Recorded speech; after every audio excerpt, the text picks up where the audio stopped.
Shalom. Tuhan Yesus Kristus menyertai dan tidak akan pernah meninggalkan kita semuanya. Kebaikan-kebaikannya yang akan memastikan kita selalu berada di jalan kasih karunia Dia. Hari ini sebelum kita mendengarkan kebenaran firman Tuhan, mari kita menyiapkan hati, menyiapkan pikiran, menyiapkan roh kita bersama-sama. Mari kita berdoa. Kami berterima kasih karena Tuhan yang memelihara kami, Tuhan yang menjaga kami, Tuhan yang terus-menerus berperkara dalam hidup kami, tak pernah menghentikan perhatian-Mu, kasih-Mu kepada kami semuanya. Biarlah kami terus-menerus tumbuh di dalam kasih karunia-Mu, supaya kami menjadi orang-orang Kristen yang makin mengenal Tuhan, makin mengasihi-Mu, dan makin menyenangkan hati Tuhan dengan tindakan-tindakan untuk melakukan firman Tuhan di hidup kami. Terima kasih Tuhan, kami siap mendengarkan firman-Mu. Dalam nama Tuhan Yesus kami berdoa, haleluya, amin.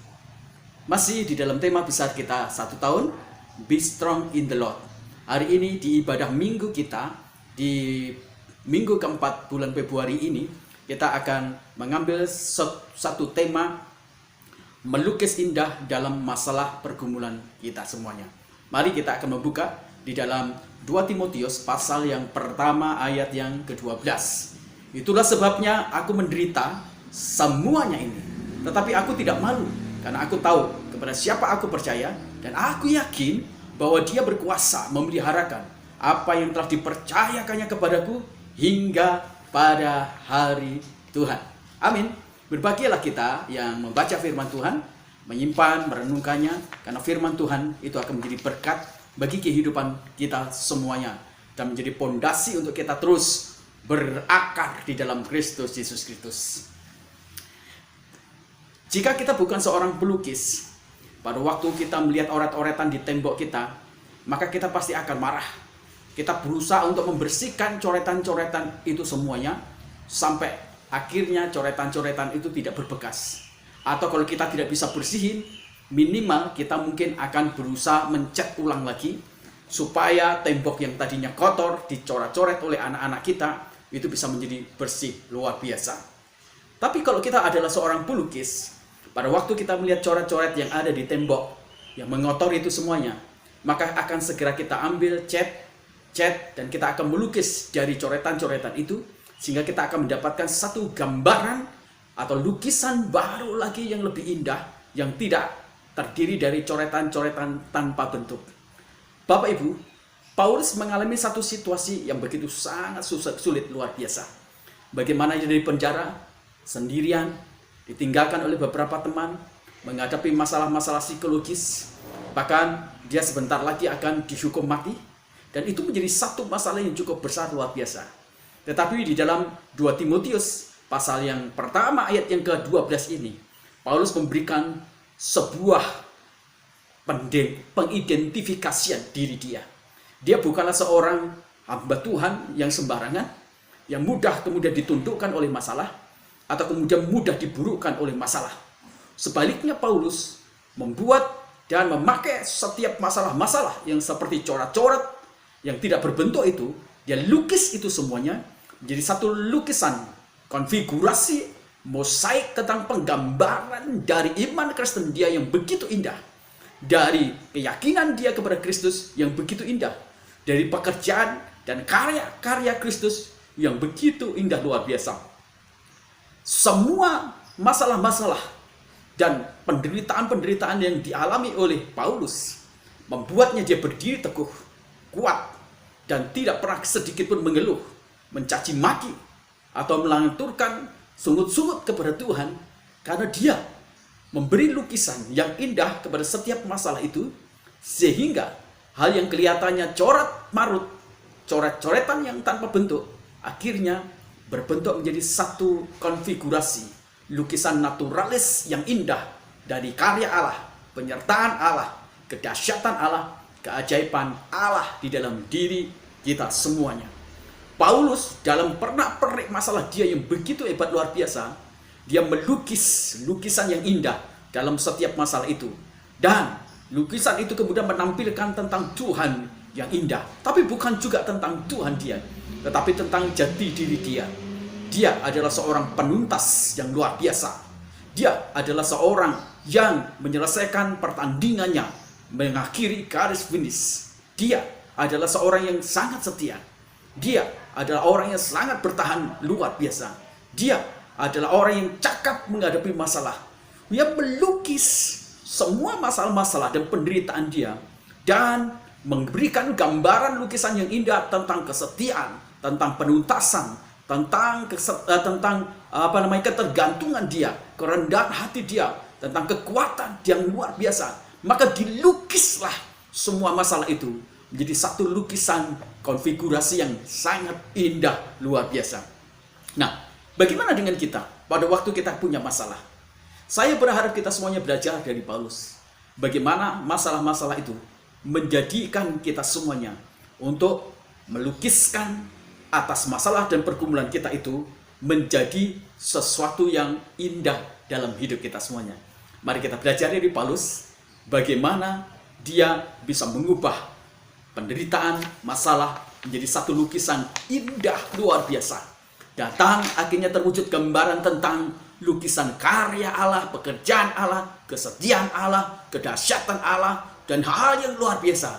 Termasuk kemudian pengidentifikasian atau penggambaran diri Paulus yang luar biasa hebat. Mari kita belajar bersama-sama dari 2 Timotius pasal yang pertama ayat yang ke-12, melukis indah dalam masalah atau pergumulan kita. Yang pertama, Paulus melukis Tuhan dalam masalah dia. Ketika Paulus dia menghadapi masalah-masalah, dia berkata, karena aku tahu siapa yang aku percayai. Jadi Paulus itu menunjukkan, walaupun di situ tidak tertulis tentang Tuhan, tetapi dia menunjukkan satu kebenaran. Dia tahu siapa yang dia percayai.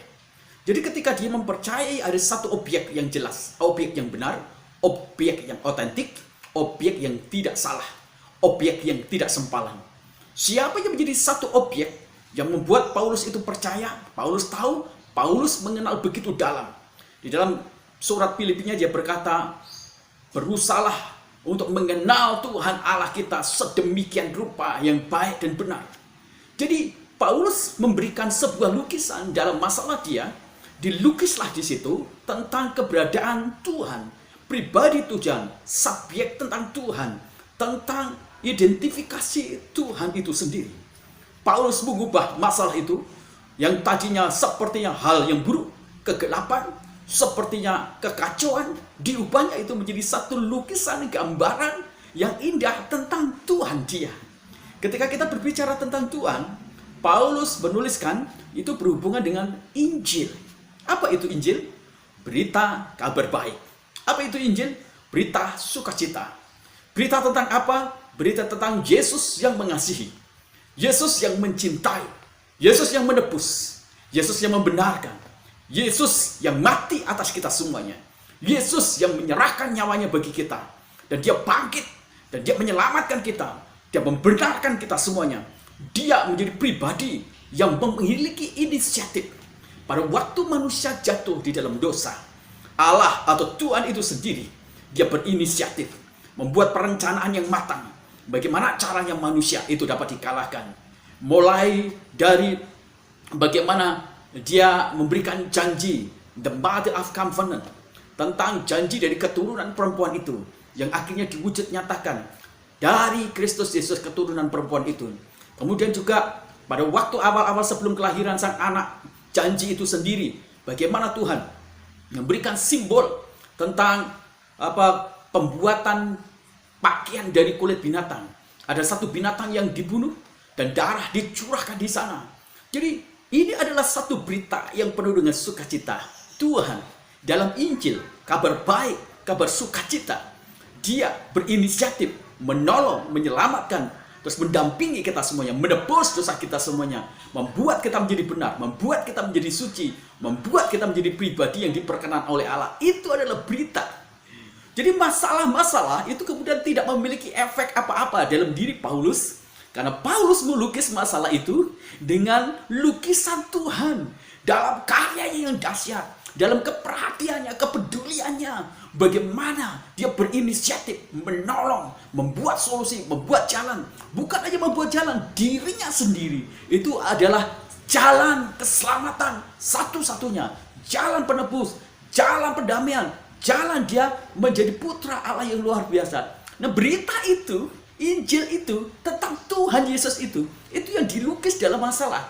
Jadi ketika dia menghadapi penderitaan, jadi ketika dia menghadapi aniaya, menghadapi penjara, menghadapi kematian, tidak membuat dia mengalami hal-hal yang membuat dia mengalami tekanan berat, ketidakpercayaan kepada Tuhan. Semakin dia menderita, bahkan di ambang batas akhir hidup dia akan dipenggal, dia tetap kuat, teguh, percaya, beriman, antusias, berkobar-kobar, melayani Tuhan, membagikan hidupnya lewat tulisan-tulisan dia yang hebat, yang luar biasa. Itulah Paulus. Paulus, dia melihat bahwa ketika dia melukis Tuhan, dia menyadari bahwa Tuhan itu adalah Tuhan yang sangat berinteraksi, sangat berperan, sangat terlibat, sangat intervensi, sangat campur tangan, sangat-sangat berasosiasi dengan kita yang lemah, dengan manusia yang penuh penderitaan. Dan lukisan itu dibuat Paulus dalam setiap pergumulan masalah, pergumulan penderitaan dia.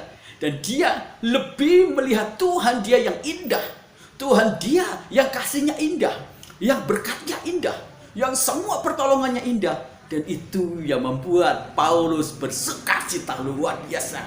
Dia kuat luar biasa. Dia menjadi pribadi yang begitu bangga terhadap berita Injil. Dia katakan di dalam Roma, Injil itu adalah kekuatan Allah. Nah, kalau itu bicara tentang kekuatan Allah, Injil tidak berbicara tentang sesuatu yang berkaitan dengan jasmani. Injil itu bicara tentang keselamatan, kemerdekaan. Injil itu bicara tentang dosa kita diampuni di hadapan Allah. Jadi Paulus sekalipun dia menderita, sekalipun mungkin dia kekurangan, tapi dia bersukacita. Digambarkan tentang Tuhan dalam masalah dia. Lukisan Tuhan tentang keselamatan, penebusan, kematian dia, kehidupan, kebangkitan dia. Dan bagaimana memerdekakan kita dari dosa. Itu jauh lebih dari topik, trending topik dalam hidupnya Paulus dan hidup kita seharusnya. Itu sebabnya kalau kita melukis di atas masalah dengan lukisan Tuhan, maka kita pasti menjadi orang Kristen yang bersukacita, bersyukur. Terus kemudian kita menjadi kuat, kita menjadi setia, kita tidak akan ragu dengan iman kita, dengan Tuhan Allah kita semuanya. Sama seperti Paulus.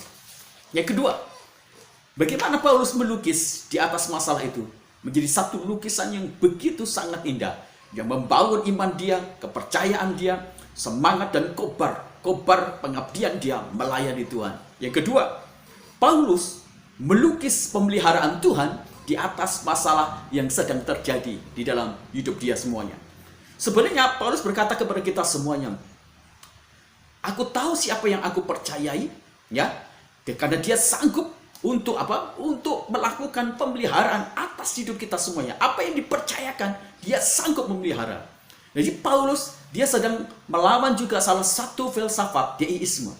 Filsafat deisme adalah satu filsafat yang berkata kehidupan manusia itu seperti jam yang diciptakan oleh tukang jam. Tukang jam itu kemudian mulai mengatur jam, detik-detik perjalanannya termasuk tanggal, bulan, dan tahunnya. Setelah diatur, maka ditinggalkan jam itu, dia akan berjalan dengan sendirinya. Rusak atau kemudian hidup atau baik, semuanya bergantung dari jam yang sudah di-setel itu. Artinya, kalau filsafat deisme, dia berkata bahwa Tuhan tidak terlibat secara langsung. Dan Tuhan tidak memelihara secara langsung dengan apa yang telah diciptakan. Paulus berkata kepada kita semuanya, Tuhan yang mencipta, yang mempercayakan sesuatu, dia juga yang memelihara. Wah, ini luar biasa. Artinya Bapak Ibu yang kekasih dalam Tuhan, Paulus ingin mengatakan kepada kita semuanya, di setiap masalah-masalahmu yang sangat pelik, lukislah di sana pemeliharaan Tuhan, tentang kebaikan pemeliharaan, tentang berkatnya, tentang penyertaannya, tentang penghiburannya, tentang segala hal-hal yang luar biasa. Dari apa yang Tuhan kerjakan, lukislah pemeliharaan Tuhan di setiap masalah-masalahmu. Kenapa? Karena kamu akan paham, akan melihat secara luar biasa. Nah, yang sering kali membuat kita menjadi lemah adalah ketidaktahuan pemeliharaan Allah. Itu menjadi bagian dari kesengsaraan kita semuanya. John Calvin berkata kepada kita semuanya dalam sebuah tulisannya, yang membuat manusia akhirnya menjadi ragu dan dia tidak percaya, bahkan meninggalkan Tuhan, adalah ketidaktahuannya bahwa Allah itu adalah pribadi yang sangat bertanggung jawab dan menjadi pemelihara kekal di dalam hidup dia. Dan ini luar biasa. Pengenalan akan pemeliharaan Tuhan yang benar, itu yang akan memandu kita semuanya untuk kita yakin, berdiri teguh, dan tidak akan goyah, dan tidak akan patah semangat, dan tidak akan meninggalkan, dan tidak akan berpaling dari penderitaan-penderitaan kita. Kita akan terus maju. Kita tidak akan memilih jalan tol. Kenapa? Kita tahu telah melukiskan pemeliharaan Tuhan dalam karyanya di atas masalah. Paulus ingin menegaskan kepada kita semuanya, Allah itu adalah pencipta, tapi sekaligus dia adalah pemelihara. Tuhan Allah kita itu adalah Tuhan yang bertanggung jawab atas apa yang dia ciptakan, apa yang dia percayai. Dia terlibat secara langsung dengan seluruh pergumulan kita, masalah kita, penderitaan kita. Dia ada di sana. Dia hadir di sana, menemani kita dengan segala kasih karunia-Nya, jaminan pemeliharaannya, jaminan perhatian dia, jaminan berkatnya, jaminan kecakapan, kecanggupan untuk membuat kita semuanya menjadi orang yang berdiri teguh, melawan masalah, berdiri atas masalah dan tidak meninggalkan masalah. Nah, ini luar biasa. Makanya Paulus pantas menjadi seseorang yang hebat luar biasa menghadapi masalah itu. Karena apa? Karena dia lukis di atas masalah atau pergumulan dia itu dengan lukisan pemeliharaan Allah yang dahsyat luar biasa. Saya berharap kita semuanya mulai memahami kebenaran ini. Nah, dalam kisah penciptaan kita bisa melihat pada waktu iblis itu dilemparkan karena pemberontakannya kepada Allah, itu yang membuat akhirnya dunia di dalam kitab Kejadian tohu wa fau, kacau balau, gelap gurita, tidak teratur, rusak, amburadul luar biasa. Tapi Allah dalam kuasa pemeliharaannya, dia merental lagi, mereinstal lagi ciptaannya menjadi baru, diciptakan baru semuanya. Semua menjadi indah, menjadi baik luar biasa. Nah, ini yang harus kita sadari. Kata memelihara itu berasal dari bahasa aslinya, berasal dari kata tereo yang berarti menjaga supaya tidak hilang. Menjaga supaya tidak cedera, menjaga supaya tidak rusak, menjaga supaya tetap benar, menjaga supaya tetap suci, bersih. Allah kita, sang pemelihara itu menjagai kita supaya kita tidak kehilangan dari kasih karunia, supaya kita tidak terhilang dari berkatnya, supaya kita tidak kehilangan dari segala penyertaannya, kehadirannya dalam hidup kita semuanya. Itu yang dilakukan Allah. Pemeliharaannya menjadi satu pemeliharaan yang terbuka lebar dalam hidup kita semuanya. Ketika Allah memelihara kita, itu bukan karena kita adalah orang yang baik. Ketika Allah memelihara kita dalam tanggung jawabnya, itu bukan karena kita ini adalah orang yang moralis. Ketika Allah memelihara kita, itu bukan karena kita ini adalah orang-orang yang mengabdikan diri kita kepada Tuhan.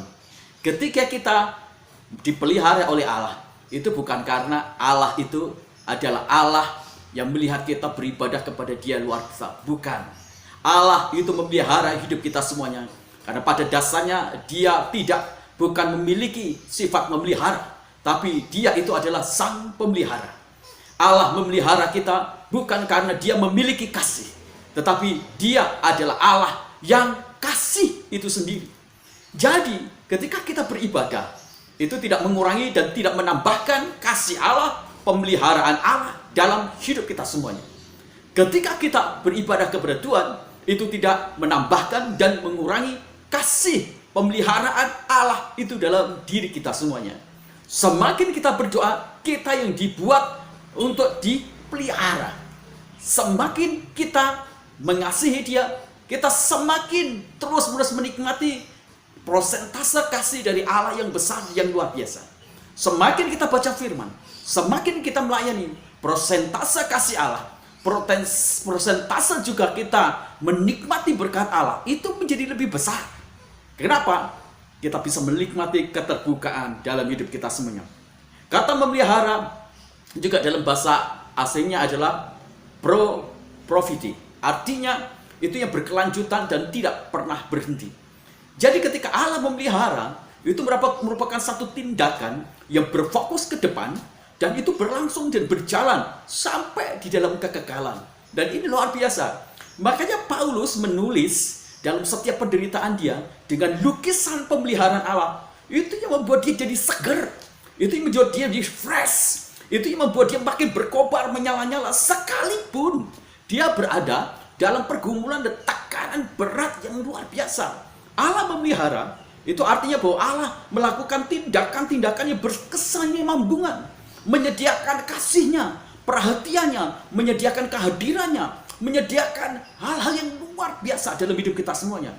Waktu kita bicara tentang Allah memelihara, dia tidak hanya bicara tentang sesuatu yang sifatnya jasmani, terlalu kecil itu semuanya. Allah memelihara kita utuh, total, secara global, sesuai kebutuhan-kebutuhan. Pada waktu kita sendirian, Allah memelihara kita dengan kehadiran Dia sebagai sahabat, teman yang mendampingi kita. Ketika kita mengalami kesedihan, Allah memelihara kita, diberikanlah kemudian kekuatan, penghiburan, sukacita, damai sejahtera yang luar biasa. Allah memelihara kita ketika kesakit, diberikanlah kemudian kekuatan, pemulihan dan kesembuhan dalam mujizat ajaib kesembuhan Dia. Jadi begitu kompleksnya pemeliharaan Tuhan dan kapasitas dan sentuhan-sentuhannya di hidup kita semuanya. Nah, ketika Yesus bersama-sama dengan murid-muridnya, Dia mengajar kepada mereka. Ketika mereka melihat fakta tentang orang Israel atau bangsa Israel yang mengalami begitu masalah-masalah, kekurangan akibat perang, kemiskinan, bahkan tindakan-tindakan kriminal yang begitu berat. Orang mengalami kemiskinan, tidak bisa makan. Tapi Yesus menguatkan mereka semuanya. Jangan takut, jangan khawatir. Kamu lihat burung-burung di udara, itu dipelihara, tidak ada yang pingsan karena mereka tidak makan. Kamu lihat bunga bakungnya di padang, coba lihat, bajunya begitu indah, warnanya begitu indah dibandingkan dengan baju-baju kemuliaannya Salomo. Wah, ini luar biasa. Jadi Allah itu memelihara kita dalam segala kompleksitas kita, berkualitas dalam segala apa yang ada dalam diri kita semuanya. Allah memelihara hati, ya. Allah memelihara pikiran, hati kita semuanya dipelihara dengan damai sejahtera. Di dalam Filipi pasal 4 ayat yang ke-7. Yang kemudian di dalam 2 Tesalonika pasal yang ketiga ayat yang ketiga. Allah memelihara hati kita dengan kasih setianya. Wah, ini luar biasa. Di dalam Injil Yohanes pasal yang ke-17 ayat 12. Allah memelihara kita supaya kita tidak binasa dengan nama dirinya sendiri. Ingat baik-baik. Hidup kita itu adalah hidup yang ada di dalam pemeliharaan Tuhan yang kekal, yang berkesinambungan, yang tak pernah terputus, dan itu tidak akan pernah hilang. Karena pemeliharaan itu adalah sesuatu yang akan terus-menerus berlangsung dan tidak akan hilang dalam hidup kita semuanya. Maka Paulus melukis masalah-masalah itu dengan lukisan Allah pemelihara. Jangan heran Paulus begitu kuat luar biasa. Jangan heran Paulus begitu bergembira dalam setiap masalah. Bahkan dia berkata, aku tegaskan lagi, aku katakan sekali lagi kepadamu, bersukacitalah dalam segala hal. Karena itu yang cocok dan sesuai dengan apa yang dikehendaki oleh Tuhan. Dan sekali lagi, aku berkata, bersukacitalah di dalam Tuhan. Keren, ini keren. Walaupun dia ada dalam penjara, dalam masalah, dalam tekanan, dalam segala kekurangan, ditinggalkan, dikhianati, tapi dia melukiskan masalah-masalah itu dengan lukisan indah tentang pemeliharaan Tuhan atas hidup dia, atas masa depan dia, atas kesehatan dia, atas apapun juga, dengan lukisan pemeliharaan Tuhan yang luar biasa. Mari kita melukis lagi di setiap masalah dengan lukisan yang kedua, lukisan tentang pemeliharaan Tuhan. Dan yang ketiga, Bapak Ibu, apa yang dilakukan oleh Paulus ketika dia berada dalam masalah sehingga dia kemudian menjadi kuat dan cakap, melukis apa lagi dia dalam setiap masalah-masalah itu. Dan yang terakhir Bapak Ibu, di 2 Timotius pasal yang pertama ayat yang ke-12 dia katakan, dia akan memelihara kita sampai pada hari Tuhan. Perhatikan. Jadi yang terakhir Paulus dia melukis hari Tuhan itu di tengah-tengah masalah itu sendiri. Ketika kita berbicara tentang hari Tuhan, itu berarti Tuhan itu sendiri adalah sang awal dan sang akhir dari sebuah kehidupan atau waktu manusia atau waktu di dunia ini. Dan karena Allah itu ada di dalam waktu, karena Allah itu adalah Allah di dalam hari itu sendiri, maka dia berdaulat atas waktu kita. Dia berdaulat atas setiap hari-hari kita semuanya.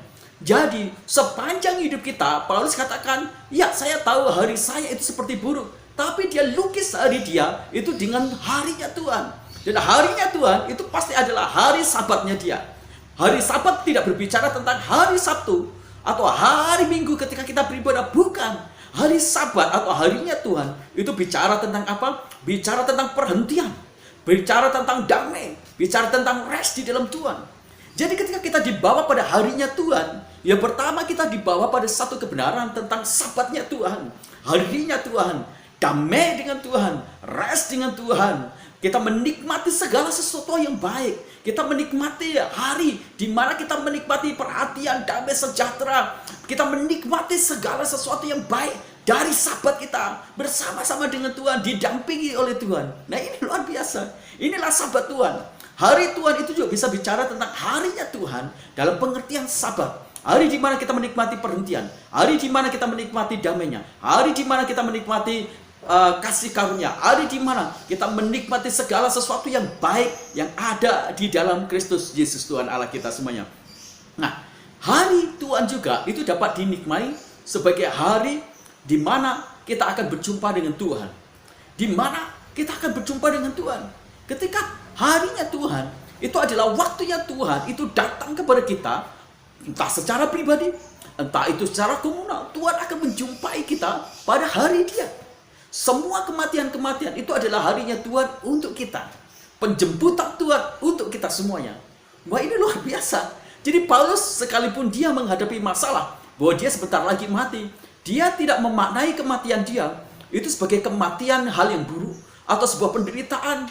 Kalau dia tahu bahwa dia akan dipenggal, itu bukan merupakan sesuatu yang buruk. Harinya Tuhan, yaitu hari di mana dia lepas dari tubuh dia secara jasmani, tapi itu adalah hari di mana Tuhan menjemput dia, di mana Tuhan mendampingi dia, di mana Tuhan akan bersama-sama dengan dia. Itu jauh lebih indah.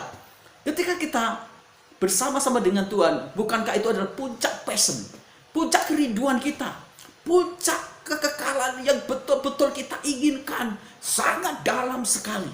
Dan itu yang ingin dikatakan oleh Paulus. Saya melukis semua masalah-masalah itu dengan harinya Tuhan, hari Sabatnya Tuhan, hari perhentiannya Tuhan, hari damainya Tuhan, hari perhatiannya Tuhan, hari kekuatannya Tuhan, hari kasih karunia Tuhan. Maka itu pasti baik, pasti akan indah, pasti akan bagus, pasti akan membangun, pasti akan memberikan antusias untuk kita memiliki dinamika semangat dan pengharapan yang luar biasa. Yang kedua, sekalipun hari Tuhan itu juga bicara secara personal tentang kematian, Paulus berkata, itu bukan merupakan sesuatu yang menakutkan, tetapi itu merupakan hari Tuhan di mana dia secara spesial menjemput kita, di mana dia secara spesial betul-betul mengalokasikan waktunya untuk mendampingi kita. Wah, ini luar biasa. Tuhan sedang akan menjemput kita. Dan terakhir, ketika kita bicara tentang hari Tuhan, itu bicara tentang sebuah pengadilan. Kita akan diadili di pengadilan Kristus, bukan di tahta putih. Ada dua pengadilan. Pengadilan tahta putih itu adalah pengadilan untuk orang-orang yang tidak percaya, yang tidak percaya sama Tuhan Yesus. Mereka adalah orang-orang yang memberontak. Mereka adalah orang-orang pengikut antikris. Mereka akan diadili di tahta putih. Dan pengadilan di tahta putih itu bukan pengadilan untuk menerima berkat, bukan pengadilan untuk menerima mahkota, bukan pengadilan kemudian untuk menerima segala sesuatu yang berkaitan dengan hadiah karena pengiringan pengikutannya kepada Yesus. Pengadilan tahta putih adalah pengadilan untuk menghakimi mereka di dalam kekekalan, dan mereka dilemparkan di dalam api neraka yang kekal luar biasa. Tapi di pengadilan atau harinya Tuhan, di pengadilannya Kristus, kita dihakimi terhadap segala perbuatan-perbuatan kita semuanya. Kita dihakimi, kita harus mempertanggungjawabkan. Tapi di pengadilannya Kristus, kita akan menerima apa artinya itu hadiah, apa artinya berkat, apa artinya mahkota, apa artinya apa yang sudah kita lakukan, kita kerjakan. Ada ribetnya di hari Tuhan itu sendiri. Nah, semua pergumulan-pergumulan berat masalah Paulus diwarnai, dilukis dengan lukisan harinya Tuhan. Ingat, ketika Paulus melukis semua masalah itu dengan harinya Tuhan, dia sedang mengajak kita semuanya untuk memahami tentang Sabatnya Tuhan. Rest di dalam Tuhan, perhentian di dalam Tuhan, damai di dalam Tuhan, sukacitanya di dalam Tuhan, segarnya di dalam Tuhan, tepatnya bergembiranya kita di dalam Tuhan. Dan yang kedua, ketika kita bicara hari Tuhan, kita bicara tentang penjemputan Tuhan secara spesial. Ketika kita akan meninggalkan dunia ini dan meninggalkan tubuh kasar kita. Dan ketika kita bicara tentang hari Tuhan yang terakhir, kita bicara tentang Tuhan dalam penghakimannya, terus kemudian memberikan kepada kita semuanya reward atau hadiah atas apa yang kita lakukan di dalam dunia ini. Nah, ini luar biasa Bapak Ibu. Maka ketika kita punya masalah, jadilah seperti Paulus. Lukislah di dalam masalah-masalahmu lukisan yang indah. Lukislah tentang Tuhan Allah kita semuanya. Lukislah juga tentang pemeliharaan Tuhan. Lukislah tentang hari Tuhan, supaya kita kuat luar biasa. Sebelum kita berdoa bersama-sama, saya ingin kita menyaksikan video hari ini. Mari kita menonton.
Video ini mengajarkan lagi kepada kita semuanya. Mungkin hidup kita seperti corat-corat yang begitu tidak berbentuk, awut-awutan. Kita bingung untuk melihat gambaran itu semuanya. Tapi ingat, ada satu tangan yang ahli melukis, yaitu tangan Bapa kita.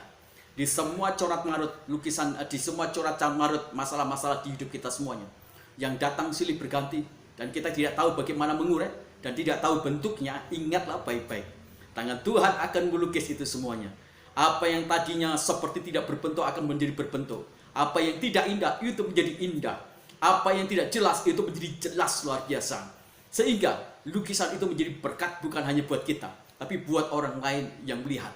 Saya berdoa kita semuanya akan menempatkan Tuhan itu menjadi lukisan yang sangat indah di setiap masalah-masalah yang kita hadapi. Mari kita berdoa. Kami berterima kasih Tuhan untuk kebaikan, kemurahan Tuhan yang tak pernah berhenti. Kami berterima kasih, kami diingatkan lagi di setiap masalah-masalah kami harus melukis sesuatu yang indah, yaitu lukisan tentang Tuhan dalam hidup kami. Lukisan tentang pemeliharaan Tuhan di setiap masalah itu. Bahkan lukisan tentang hari Tuhan yang besar dan hebat luar biasa. Kami berterima kasih, kami dikuatkan, diteguhkan. Kami terus berdoa untuk bangsa dan negara yang kami cintai. Yang kami berkati bangsa kami menjadi bangsa yang dilawat oleh Tuhan, diberkati oleh kasih karunia. Sehingga banyak jiwa-jiwa yang menjadi percaya sama Tuhan. Yang kami memberkati anak-anak Tuhan menjadi begitu kuat untuk pemberitaan Injil. Kami berdoa Tuhan berikan roh yang berkobar-kobar bagi seluruh orang-orang Kristen. Entah itu dari kaum awam atau para rohaniawan atau pelayan-pelayan misi. Untuk mereka benar-benar berkobar dan berani mati untuk memberitakan Injil. Satu kabar yang memerdekakan orang dari dosa. Yang kau memberkati bangsa kami supaya ada banyak orang yang dijamah oleh Roh Kudus sehingga mereka percaya kepada Tuhan Allah. Kami berdoa untuk pemimpin bangsa negara kami, Presiden Jokowi, Ma'ruf Amin, berkat jajaran kementerian, lembaga tinggi dan lembaga tertinggi, supaya mereka bersinergis membawa Indonesia makin hari makin pulih, makin mengalami kemajuan, baik di sektor kesehatan, baik di sektor keuangan, baik di sektor-sektor ekonomi, sehingga bangsa Indonesia menjadi bangsa yang makmur, sejahtera, dan kami bisa menjadi berkat bagi bangsa-bangsa lain yang kekurangan. Kami terus berdoa Tuhan untuk vaksinisasi yang dilakukan di Indonesia ini, supaya vaksinisasi itu COVID-19 ini bisa hilang dan kami semua menjadi kuat dan bisa melakukan aktivitas kami dan kami bisa bekerja secara normal lagi. Tuhan, Engkau memberkati. Engkau memberkati para dokter, para suster, semua yang berkaitan dengan dinas kesehatan, Engkau campur tangan, Engkau memberkati. Kami berdoa untuk vaksin Sinovac COVID-19 ini menjadi satu vaksin yang begitu dapat diandalkan sehingga orang-orang Indonesia mengalami pemulihan kesehatan mereka.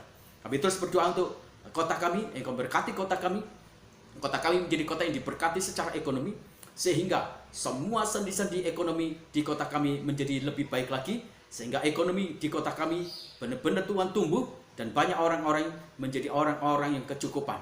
Berkati pemimpin di kota kami, baik itu bupati, camat, baik itu kepala desa, kepala kelurahan, baik itu RW RT, Tuhan Engkau memberkati mereka semuanya. Kami berdoa Tuhan untuk sponsor. Kami berdoa juga untuk orang-orang simpatisan, bahkan yayasan-yayasan memberkati gereja kami, memberkati mereka semuanya. Mereka yang memiliki perusahaan-perusahaan, Tuhan Engkau campur tangan, berkati perusahaan mereka.